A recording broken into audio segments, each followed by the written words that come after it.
The climate crisis has reached a bleak moment. It is close to a tipping point from where taking a step backwards would be next to impossible. That is what leading climate experts and scientists are saying. And the series of natural catastrophes the world has witnessed recently are living and breathing proofs. Floods, droughts, wildfires, hurricanes have been plaguing different parts of our planet, and it seems to be coming very close to irreversible changes, and the clock is only ticking. Temperatures soared in Europe this year, causing thousands of heat-related deaths. The UK recorded its highest temperature ever, as the mercury crossed 40 degrees Celsius for the first time. Tens of thousands were forced to evacuate their homes or holiday accommodations because of the raging wildfires fueled by the heat. Much of the continent faced risks of lengthy droughts, and scientists say it is clear that the climate crisis contributed to these record-breaking temperatures. 4 weeks after Hurricane Ian ravaged through Florida, the streets are still riddled with debris. Hurricane Fiona, that made landfall in Puerto Rico, Bermuda and Canada, among many other territories, destroyed thousands of homes and displaced millions. These are nothing but ominous signs of the looming climate crisis. Studies suggesting that climate change is making hurricanes wetter, windier, and altogether more intense. From mid-June to August, severe monsoon rainfall flooded almost the entire country of Pakistan. It is estimated that 33 million people have been impacted. Nearly 1,700 have lost their lives, with almost 8 million displaced. The country will be taking months now to recover from this disaster. The occurrence of such heavy rainfall is also linked to climate change. Another major crisis that cannot be overlooked is the melting of ice caps. The ice sheets of Greenland and Antarctica store about 2/3 of all the fresh water on Earth, but they are losing ice due to the ongoing warming of the Earth's surface and ocean, and this is affecting both the flora and fauna, as more and more polar species like emperor penguins and polar bears are facing the threat of extinction.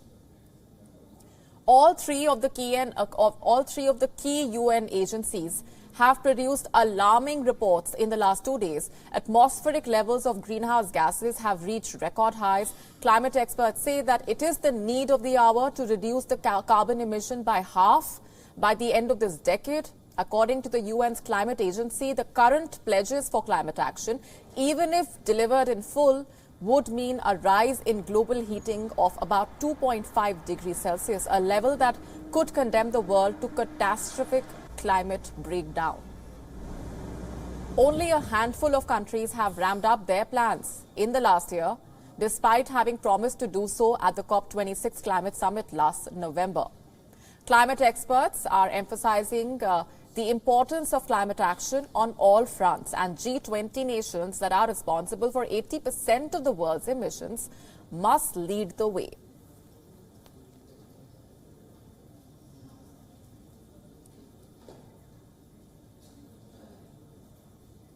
With us on the broadcast this minute is Professor Dave Ray, who is a climate change scientist and executive director at Edinburgh Climate Change Institute. Good to have you on the show with us.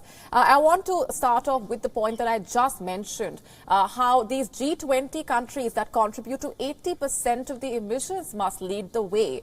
But do we really see that happening? Because there have been a lot of pledges, but translation to action is a huge gap.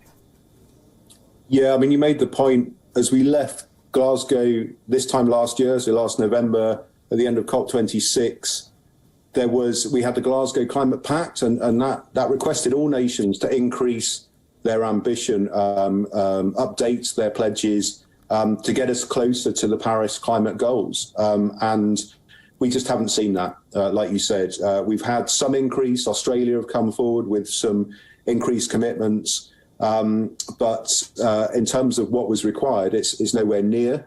I guess one of the things for the G20, but all the nations around the world, they will say, well, we're dealing with food crises, energy crises. We've got the war in Ukraine having impacts as well. And but that is no excuse. From my point of view, climate change makes things like food crises even more dangerous. It's a threat multiplier. And so it's really disappointing that we haven't seen that increase in ambition and pledges in the run-up to the COP27 in Egypt.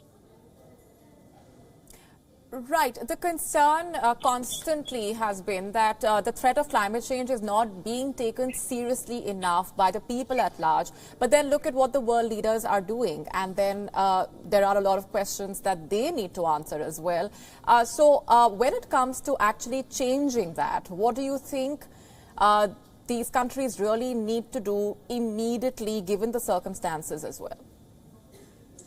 Yeah, I mean, what needs to happen immediately, like you say, is to factor climate change into their strategy. So a lot of nations at the moment are planning in terms of their energy supply, right? So energy costs are really high around the world, particularly fossil fuels. And so my nation and most nations are thinking about how they keep the lights on. It's an immediate concern, I guess, for all administrations. And the way you do that, not just for the next month or next couple of months, but for the next few decades and beyond, is actually to address climate change. So it's investing in renewables at a really high level. It's investing in energy efficiency for our buildings so people can keep cool in buildings or warm in buildings, depending on the climate.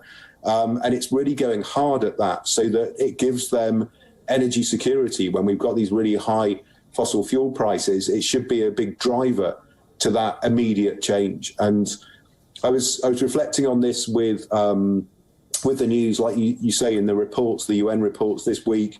It's pretty bleak in terms of the picture they paint on where we are with emissions and the Paris climate goals. But then when you look at where we are with investment and planning in energy, we're going to see a bump in more coal burning around the world in the short term because gas prices are so high. But actually, what we're seeing is a massive increase in investment in renewable energy.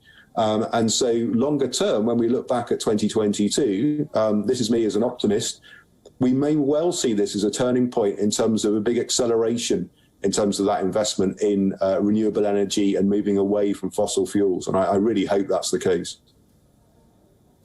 Indeed. Let's leave it there on that optimistic note. Thanks very much for being here on the broadcast and sharing those inputs and perspectives.